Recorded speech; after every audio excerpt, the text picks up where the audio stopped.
ideias e novos caminhos para o estado do Rio. Está no ar o podcast Pensa Rio, da Casa Firjan.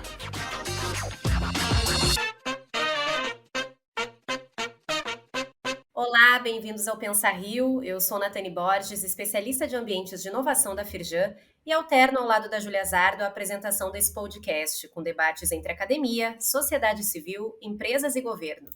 A ideia aqui é ouvir especialistas, pensadores, técnicos, empresários e gestores públicos para que possamos traçar novos caminhos e alternativas para o desenvolvimento do Rio. E com a gente, na condução dessas conversas, também está José Luiz Alqueres, presidente do Conselho Estratégico da Casa Firjan, que nos acompanha na curadoria dos convidados e também na discussão sobre os assuntos tratados. Hoje, nós estamos estreando aqui no Pensa Rio a série Soft Power, que é uma sequência de 3 episódios em que vamos falar sobre como esse conceito, que é o poder de influência de um lugar através de sua cultura, pode atrair visitantes, investimentos e projetar a imagem de uma cidade ou de um país. A gente começa então essa discussão falando sobre patrimônio cultural e seu potencial para alavancar o desenvolvimento de bairros e regiões. E para isso nós trouxemos o Daniel Sampaio, ativista de patrimônio, colunista da Veja Rio e fundador do Rio Antigo, um instituto que tem como missão promover e proteger o patrimônio cultural do Rio de Janeiro. A segunda convidada é a Liliana Magalhães, que tem aí uma longa trajetória como empreendedora cultural e executiva em várias cidades do país, é professora da Associação Brasileira de Gestão Cultural e também pesquisadora e autora da dissertação URCA, Patrimônio Cultural, Engenho e Arte, um estudo sobre a alma dos sítios do Programa de Engenharia de Produção da COP UFRJ. Bom, o Daniel e a Liliana, como vocês bem puderam ver, têm aí diversas experiências e vão falar sobre os projetos e pesquisas que realizam e ajudam não só a preservar e a redescobrir patrimônios, mas a reconectar as pessoas com a identidade do Rio. Para a gente começar, eu quero puxar aqui o Alqueres para o debate. E, Alqueres, hoje a gente está dando início aqui a um momento super legal do Pensa Rio, né, que é essa série sobre soft power. Eu acho que antes de começar a nossa discussão, é importante que a gente explique aqui, para quem está nos ouvindo, qual é essa relação, né, soft power e preservação desses patrimônios. Sejam eles os patrimônios materiais, né, ou aqueles imateriais que a gente não toca, mas que eles vêm aí muito carregados de história, de cultura e valor simbólico. Boa tarde, Alqueres. Boa tarde. Boa tarde aqui também aos nossos convidados. Agradecimento em participar. No auge da Segunda Guerra Mundial, lá dentro do bunker, estava o Churchill, que era primeiro-ministro, e o ministro da Marinha, que tinha acabado de receber a cópia do orçamento para o ano. Primeiro-ministro, o país continuava a rodar, não? Precisava aprovar. E o ministro da Marinha estava uma fera, porque tinha visto lá uma dotação para a cultura e falou: "Ô Churchill, como é possível a cultura receber aqui uma dotação que daria para eu comprar 2 fragatas?" Não sei se vocês conhecem essa história. Aí o Churchill falou: realmente é um negócio salgado, porque as fragatas vão ser muito boas na guerra, não é? Sem dúvida. Aí ele perguntava para o cara assim: mas nós estamos lutando por quê? Pelo nosso país, né? Para preservar. Isso. Mas o que é o nosso país? Se eles amanhã invadirem aí uma praia dessas, nós perdemos? Absolutamente. A ideia da Inglaterra, a gente recua, faz barricada, vai para a Escócia, vai para o Canadá. Aí o Churchill falou assim: você já se deu conta que isso é cultura? Aí o ministro da Marinha meio que desmontou.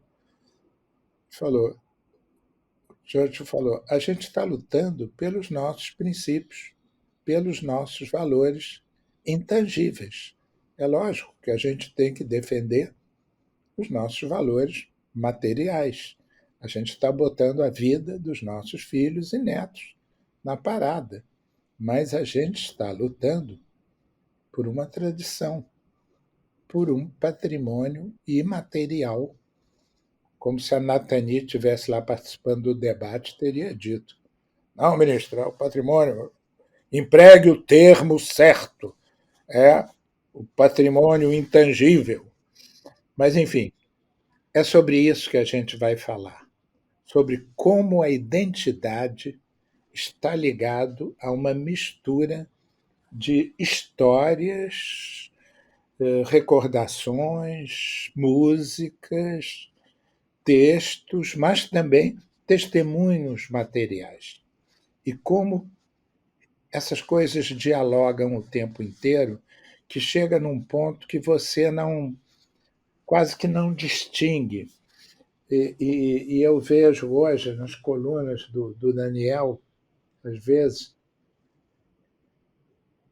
uma parede que está sendo demolida num sobradão antigo, a gente sente como a morte de um amigo, como, está entendendo, uma coisa que sai das nossas vidas e, ao sair, carrega lembranças. Assim como um texto esquecido numa gaveta, um livro que não se reedita e tantas outras coisas. Eu tenho um perfil um pouquinho diferente dos meus convidados hoje, porque eu sou uma pessoa extremamente ligada ao patrimônio a partir de um grande interesse na história. Eu sou membro do Instituto Histórico e Geográfico Brasileiro, que é a casa mais antiga, quase 190 anos.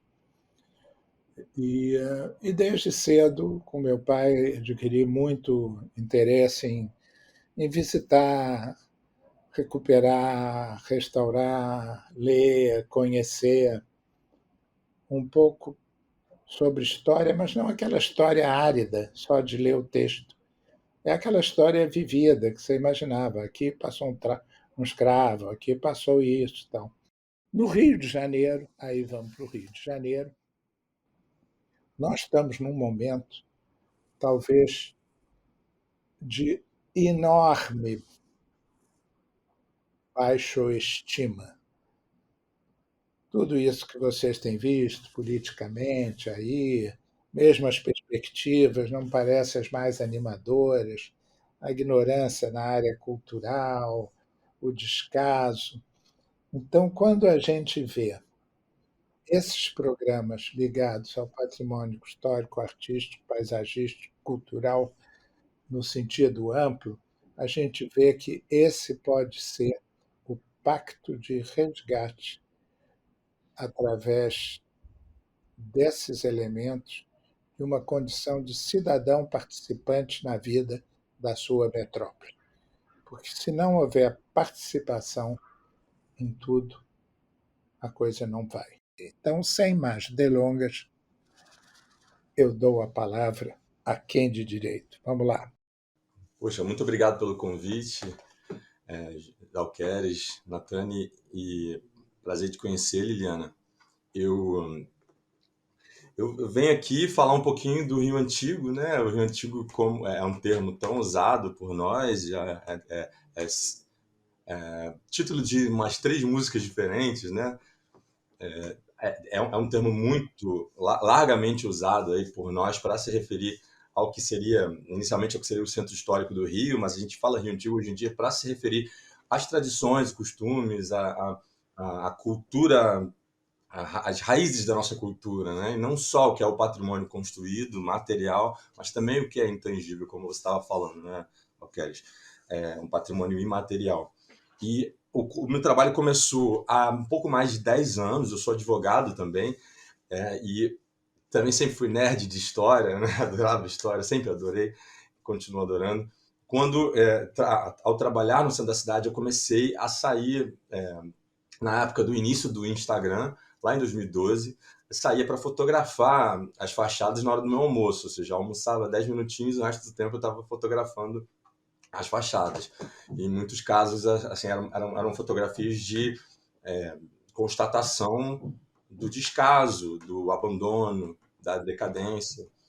E com isso, eu tive a ideia, a partir desse momento de fotografia amadora, que era um momento muito meu, eu tive a ideia de criar um Instagram Rio Antigo e fui aos poucos percebendo a quantidade de pessoas que também estava nessa mesma vibração, né, de fotografar a cidade no centro da cidade, fotografar o centro histórico, e, e percebi também que essa preocupação, essas fotografias, esse flanar, né, pela cidade, ele não era só um flanar apreciando, era também um flanar se conscientizando da situação absurda, né, que o nosso centro histórico, apesar dos muitos avanços na legislação, nos instrumentos jurídicos para a proteção e conservação que ocorreram principalmente após a nossa tão importante Constituição Federal de 1988, eles estavam se degradando e continuam se degradando até hoje, né? Então, de 10 anos para cá, a gente tem um Instagram que está quase chegando a 200 mil seguidores e seguidoras, e ao longo desse tempo eu fui, aos pouquinhos, deixando o direito para o lado e me focando cada vez mais nesse trabalho de comunicação, de interpretação do patrimônio, e também, por que não, de educação patrimonial, né? Para que as pessoas possam entender a importância dessa área, né? Da área de patrimônio, da memória para a nossa cidade. E ao longo desse tempo, a conclusão que eu cheguei é que lutar pelo patrimônio, lutar pela proteção e conservação do nosso patrimônio material e imaterial é uma forma da gente se reconectar com a nossa identidade, né, como a Nathani falou. Mas na verdade a gente só consegue lutar de fato por esse patrimônio se a gente tiver tido essa reconexão com a identidade. A gente luta pelo que a gente conhece, pelo que a gente pelo que a gente tem afeto, né? Então, o nosso trabalho, além de ser um trabalho de, né, como você falou, que é o conselho do Churchill, né? Lá pra... Exato. Além do trabalho, além de ser um trabalho de ir lá para frente do sobrado com o megafone, que eu arranjei lá um megafone, né? Da presidente da Associação dos Moradores de Botafogo, a Regina, peguei o megafone lá e fui protestar contra a demolição, que infelizmente não pôde ser evitada, de um casarão lindo onde funcionava o restaurante A Mineira lá no Maitá. Hoje em dia ele não existe mais, né? Mas nós fizemos a nossa parte, né? Mas assim, essa luta ela só acontece porque a quantidade de pessoas que esteve lá com a gente, a repercussão que aconteceu, ela só é possível porque essas pessoas elas foram de alguma forma, né, tocadas por essa questão, né? Por uma noção de pertencimento àquele lugar. Né? A gente vê o sobrado desabando e parece que a gente está perdendo um amigo, né? Você falou muito bem, Alqueres, porque a gente cada vez mais a gente vê a nossa identidade dos nossos bairros sendo dilapidada, uma cidade que já foi tão destruída, tão ultrajada mesmo, né? E a gente vê isso acontecendo hoje, 2022, um casarão de 1917 desaparecer na nossa frente, diante dos nossos olhos, e a gente não poder fazer nada, né? A gente fez alguma coisa, mas não foi o suficiente. A grande questão, assim, ao longo desses 10 anos, a gente tem tentado, eu junto com agora, desde 2020, uma equipe Rio Antigo, a gente tem tentado mostrar, interpretar esse patrimônio, falar da nossa cultura, da nossa memória, não só falando daquela história oficial do general com a espada, né, para cima, em cima do cavalo, das estátuas das praças, mas também contando as histórias de pessoas comuns, as memórias afetivas, as histórias orais. A gente tem encontrado aí, a gente faz uma campanha muito forte para que as pessoas enviem para a gente suas fotos de família. E aí, junto com as fotos de família, as pessoas enviam também histórias. A gente pede que elas mandem também histórias sobre essas fotos. A gente já resgatou histórias incríveis, histórias de amor, histórias de intriga, histórias de curiosidades maravilhosas, histórias mal assombradas, assim, tem de tudo, né? Eu cheguei, por exemplo, a receber, em vez de ser uma foto, eu recebi uma carta de um seguidor nosso, uma carta enviada pela tia tataravó dele ao tataravô, contando como foi o baile da Ilha Fiscal. Ou seja, a gente tem recebido coisas, relíquias maravilhosas, e assim, são histórias dos nossos pais, avós, bisavós, tataravós, que se a gente consegue se conectar com essas histórias, a gente quer saber onde essas histórias aconteceram. Né? Imagina se a Ilha Fiscal fosse demolida, que absurdo. Agora porque lá a gente pensa no baile, o último baile do Império, aquela história super, né, pomposa, mas e o restaurante A Mineira, né? E as casas do subúrbio, a casa do Paulo da Portela ali em Oswaldo Cruz, que está em ruínas, né? Onde ele viveu seus últimos dias de vida, onde morreu. E assim, se a gente continua esse trabalho de reconexão das pessoas com as suas histórias, e aí eu falo, são histórias, porque nós somos um povo só, mas de histórias plurais. O Rio de Janeiro, então, é uma cidade muito plural, muito diversa, e é por isso que, desde 2020, eu decidi fazer esse trabalho não mais sozinho, para que não fosse o Rio Antigo do Daniel, que tem uma visão muito específica de mundo, e sim o Rio Antigo hoje somos 30 pessoas, mais ou menos, e o amor é muito grande. A gente faz isso por amor, por acreditar, né? Por ter esperança, por ter otimismo, acreditar que as coisas podem melhorar.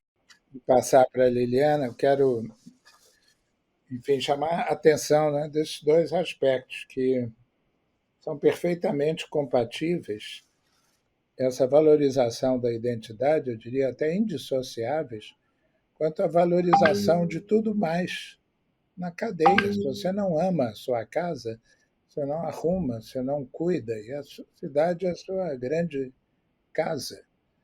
E esse sentimento, a conquista desse sentimento realmente é muito importante. Por quê? Porque ele foi perdido nessa explosão urbanística que o mundo teve. Quando você mora numa pequena aldeia, numa pequena cidade, pobre que seja, ela tem uma arrumaçãozinha, tem um sentimento ali de comunidade. Mas a grande cidade, a mega cidade, ela desumanizou essas relações e, entre elas, essa relação do homem com o ambiente. Então, Daniel, obrigado. Liliana. Então, boa tarde a todos. É um prazer grande estar aqui com vocês, abrindo, né, essa nova série, né, do Soft Power, né, que, na verdade, são novos nomes para velhos amores. Como dizia José Luiz. Enfim, um prazer te ouvir, né, um prazer conhecer Daniel e ouvir esse depoimento.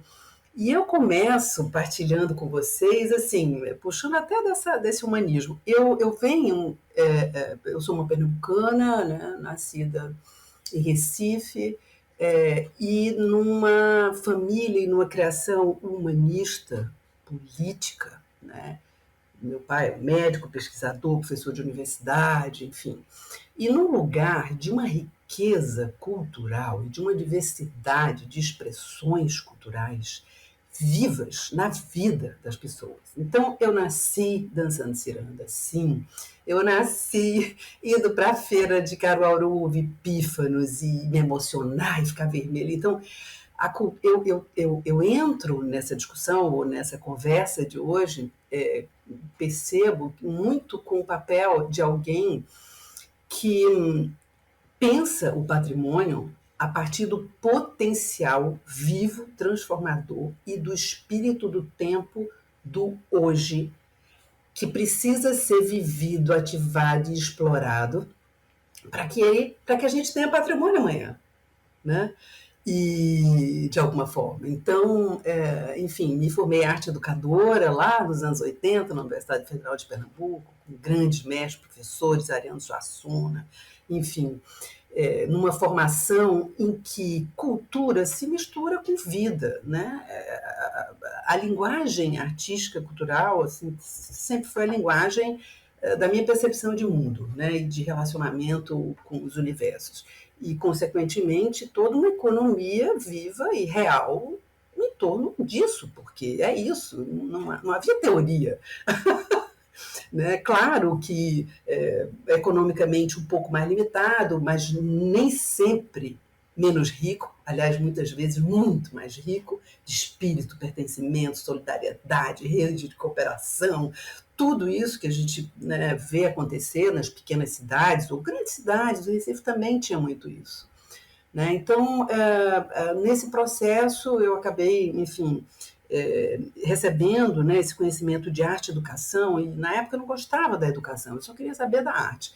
Mas engraçado que no longo da minha carreira eu percebi que o olhar da educação, né, da formação da educação, trouxe em mim um entendimento do que significa o poder desse conhecimento na formação, na vida das pessoas e da sociedade, né? Quer dizer, quando você absorve o conhecimento via a experiência cultural, a vida cultural ativa, isso desenvolve nas pessoas um senso de pertencimento, crítica, de cidadania, de se importar com o outro, de se importar com a cidade. Quer dizer, é impressionante como... e então eu tomei um caminho de gestora, né?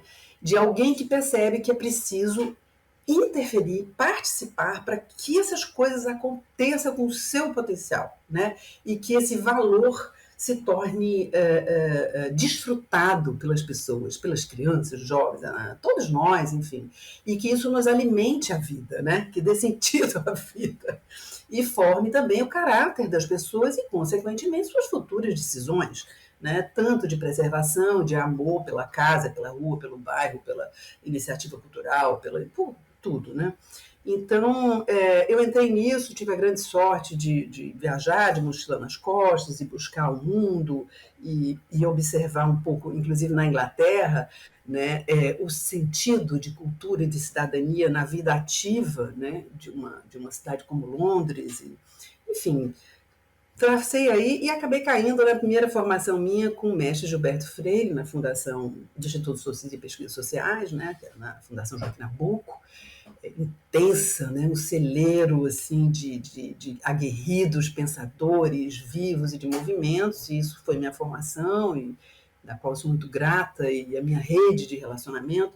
E lá mesmo eu já comecei a construir uma coisa que é o perfil da minha trajetória de gestora, que é a construção de parcerias e a gestão de protagonismos diferentes para viabilizar o desenvolvimento da cultura de sua forma mais pertinente possível. Claro que isso é a grande experiência da minha vida, porque a gente chega nas instituições, principalmente antigamente, até hoje, elas são fechadas, e a instituição está dizendo, a coisa está instituída, então você fazer a coisa ser viva, romper essas institucionalidades e deixar que o valor das coisas da cultura se manifeste com a potência que ele tem, sempre foi meu desejo, né?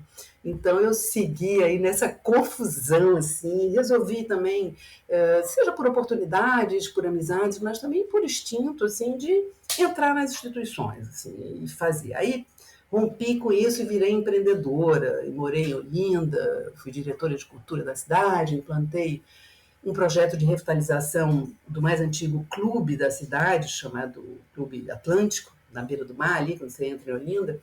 E eu criei um projeto para a Fundação Promemória, a pedido da Sônia Coutinho, que era a diretora, porque ela precisava de um financiamento do BID, mas ela não tinha um projeto com impactos econômicos. Imagina, eu estou falando dos anos 80, 86. E aí a gente foi descobrir impacto econômico na produção do lixo, do carnaval, enfim.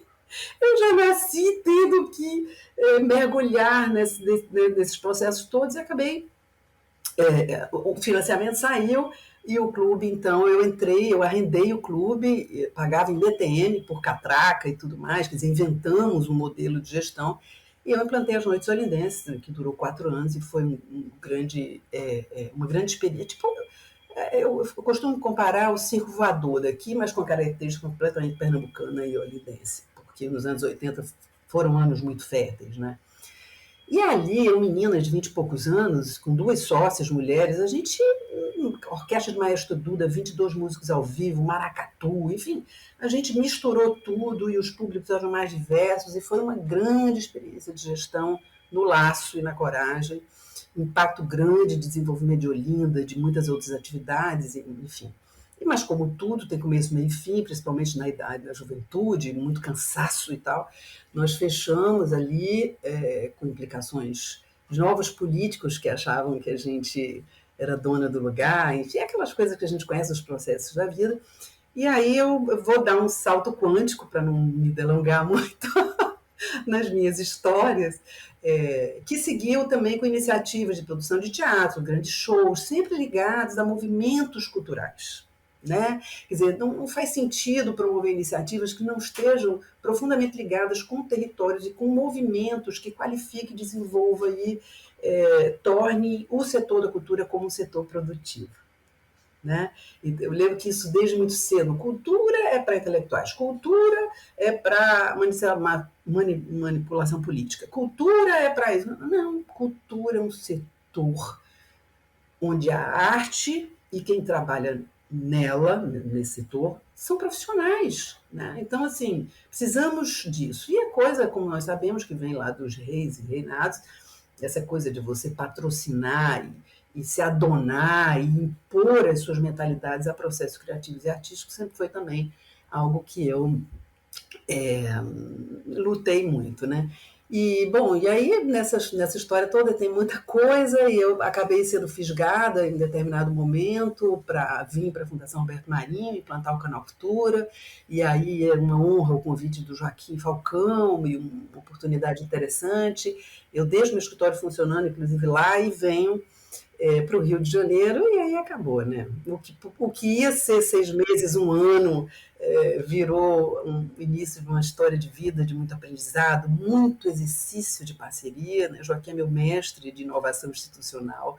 Com ele a gente pôde juntos, com a equipe inteira, brigar, né, com a própria Rede Globo e brigar com os outros organizadores e também achar caminhos de parcerias para realizar coisas. Então, foi uma escola realmente muito interessante. Depois eu fui para a Unesco, implantei um programa da Unesco chamado Escola de Paz, nas periferias, quer dizer, nas favelas e comunidades cariocas, e também foi uma experiência muito grande, até que também acabei sendo achada na internet por um headhunter que viu meu perfil e disse: olha, tem um banco estrangeiro chegando do Brasil, e o que você acha? Você tem um perfil de ser executiva. Eu falei, tá bom. E em menos de uma semana eu estava contratada e com o destino de morar em Porto Alegre, porque era o Banco Santander, que tinha comprado o Real, e tinha herdado um dos maiores patrimônios culturais do Rio Grande do Sul e do país, que é um prédio assim, maravilhoso. E uma oportunidade linda, porque os espanhóis chegaram com um mote que é muito parecido comigo, que era inovação, naquela época. Né? Nós estamos falando aí dos anos 2000, exatamente, 2001. Então, e a oportunidade de implantar um modelo de gestão de terceiro setor, criando uma gestão que não é ligada nem à mentalidade privada, nem à mentalidade pública. Né? Enfim, então, como implantar uma gestão de desenvolvimento territorial, criativo, de programas, de projetos, com uma nova instância? Isso eu tive muita sorte. Eu e todos que viveram dos anos 2000 dos anos 2010, mais ou menos, que foram anos dourados de realizações, né? Riquíssimos, e eu consegui lá, junto com tropas e tropas e tropas, o ministro Gil, todos os setores de Porto Alegre, uma sociedade muito organizada, com muito sindicato, com muita parceria, muito fácil de fazer ligação, né? Porque esse jogo da civilizatório, da cooperativa, do fazer junto, do protagonismo coletivo, é muito desenvolvido no Rio Grande do Sul, e eu tive muita sorte, enfim. Deixa eu só pontuar uma coisa para a gente poder fazer um outro círculo aqui. É essa questão que até você levantou muito apropriadamente do novo nome para as velhas coisas, do soft. Não é?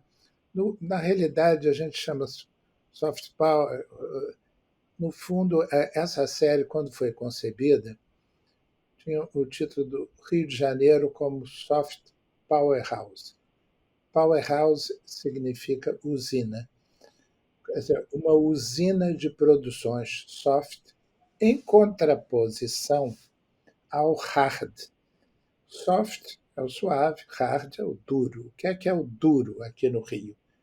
É a velha intenção do Rio ser o lugar da indústria naval, o Rio ser o lugar da indústria do petróleo. E nós vemos Federação das Indústrias do Rio de Janeiro, que, ao lado disso, o futuro do Rio está na cadeia, e você colocou muito bem, nessa cadeia produtiva cultural. essa cadeia produtiva cultural que tem o iluminador, que tem o cenógrafo, tem o autor do teatro, tem o homem do audiovisual, tem o pintor, tem o carnaval com a sua riqueza, tem o turismo histórico, tem a preservação do patrimônio. Ou seja, a cultura é isso tudo. Mas, Daniel, a sua última criação é essa institucionalização do Instituto Rio Antigo, que é algo que eu estou não só associado, mas extremamente assim interessado que isso se consolide como realmente um grande marco aqui da nossa vida cultural. Fala um pouco dos planos para o Instituto Rio Antigo, inclusive que tem muita gente que nos assiste e pode querer se filiar aí. Olha, o Instituto Rio Antigo ele é a concretização de um sonho, né? O Instagram Rio Antigo começa, né, 10 anos atrás, um pouco mais de 10 anos atrás, e se desenvolve pelas redes sociais, mas a partir do momento em que começa a quarentena, lá em março de 2020, eu começo a trazer pessoas das mais diversas origens e tipos e localidades do Rio de Janeiro para junto do projeto, para que a gente possa ter uma visão de Rio Antigo muito mais plural e diversa, né? E com essa nova formação de uma equipe, a gente começa a pensar muito maior, né? E começa a pensar no projeto do Rio Antigo fora das redes, além das redes. O primeiro passo que esse projeto deu, antes de uma institucionalização, foi a criação do projeto Rio Antigo a Pé, com historiadores e guias de turismo que estão juntos com o Rio Antigo para fazer essa reconexão das pessoas com o Rio a pé pela cidade, fazendo walking tours, né, passeios guiados a pé. E a gente não consegue, obviamente, estar na cidade sem refletir, sem lançar um olhar crítico sobre essa cidade. Não é nós não somos uma página, um movimento de nostalgia, saudosismo e conservadorismo. E sim, nós pensamos na cidade, a gente usa o passado para pensar na cidade de forma crítica e também com orgulho quando é necessário, né? Quando é o caso a gente olhar para as nossas tradições e costumes e se orgulhar, né? Que acho que é a maioria dos casos, né? Mas a gente também tem esse olhar crítico porque o patrimônio é hoje, né? O patrimônio é o presente e será o futuro, né? Então a gente pensou a gente pensou em 1000 projetos diferentes que precisam ser viabilizados e também essa luta pelo patrimônio que está sendo dilapidado novamente, que continua sendo destruído, e também pelas diferentes expressões de cultura que estão se perdendo, estão perdendo a sua importância, não estão sendo trabalhadas da forma correta, né? A gente pensou que o próximo passo, né, que é um amadurecimento desse projeto, desse movimento, e é uma consequência lógica dele, é que a gente possa se institucionalizar como uma associação sem fins lucrativos para poder até acessar alguns tipos de financiamento, para que a gente possa ter a natureza jurídica adequada para um projeto cultural, educativo, e foi um sucesso. A gente jogou a ideia para o povo. É claro que por fato da gente ter muitos seguidores, e são seguidores assim de variadas origens né, e tipos e profissões também, mas a gente tem muita gente do meio acadêmico, da arquitetura, da história, do turismo, enfim. A gente teve uma presença de 100 pessoas no auditório do CRAB, do Sebrae, ali na Praça Tiradentes.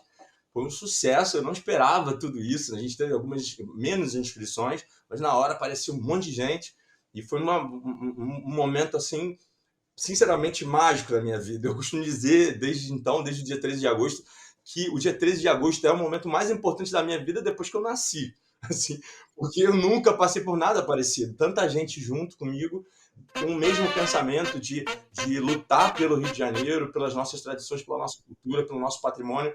E agora a gente está num momento um momento participativo que agora está se restringindo, se limitando aos fundadores e fundadoras, né? Quem estava lá se tornou associado, fundador do Instituto Rio Antigo. E agora a gente está fazendo um pensamento como uma ágora mesmo, uma ágora grega, mas é uma ágora carioca, né? E fluminense, de pensar primeiro o estatuto social. A gente está jogando aí por mensagens, por formulários online, por algumas plataformas online, jogando esse estatuto para debate, né? E uma vez feito o estatuto, a gente vai abrir eleição, assim, vão ser abertas candidaturas para a diretoria executiva e para o conselho fiscal, sem remuneração, é claro, mas justamente em troca do prazer e da satisfação de lutar pelo patrimônio do Rio. E em breve a gente, com, né, esse estatuto social consolidado e toda a diretoria e o conselho fiscal né, apostos, a gente vai começar a debater os projetos que nós vamos preparar e que a gente vai inclusive apresentar em editais ou para patrocínio direto, né? E aí vai ser, após esse primeiro momento com os fundadores e fundadoras, a gente vai ter um momento em que o Instituto Rio Antigo vai abrir para novos associados e associadas. E aí vai ser uma grande festa, né? Vai ser uma maravilha. Posso só aproveitar esse embalo que o Daniel falou aqui do Instituto Rio Antigo? Que eu estava lendo o discurso de inauguração do Instituto, e eu quero aqui replicar uma citação que ele fez, em que ele convida a sociedade para ter um olhar memorialista sobre as nossas vidas e sobre o Rio. E aí depois, Daniel, você engata e pede que as pessoas sejam ativistas do patrimônio. O que eu queria perguntar para você, né? Como é que eu, o Alqueres, a Liliana e as pessoas que estão nos ouvindo, elas podem fazer isso, aplicar isso no dia a dia, serem ativistas do patrimônio? Olha, o primeiro conselho que eu dou para as pessoas é olhem para cima, né? Isso é até uma coisa boa, né? Você tá cabisbaixo, olhando para baixo, andando pela cidade. Quando eu comecei, o Rio Antigo me transformou também, né?